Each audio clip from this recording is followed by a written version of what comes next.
In this video, I'm going to show you how to fix 5G not showing up on your iPhone. If your mobile data isn't working or 5G simply isn't appearing, I'll walk you through a few simple steps to solve the problem. First, open the Settings app on your iPhone and tap on Battery.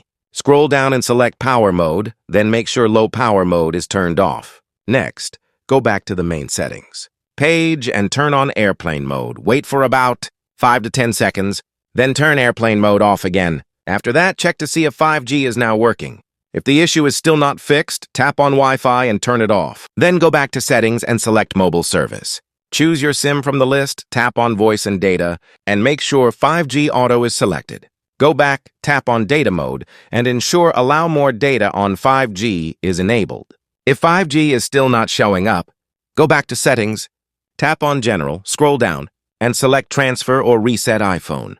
Tap Reset, then choose Reset Network Settings. Enter your iPhone passcode to confirm. This will reset all mobile and network settings. Once the reset is complete, restart your iPhone, and that should fix the issue of 5G not appearing.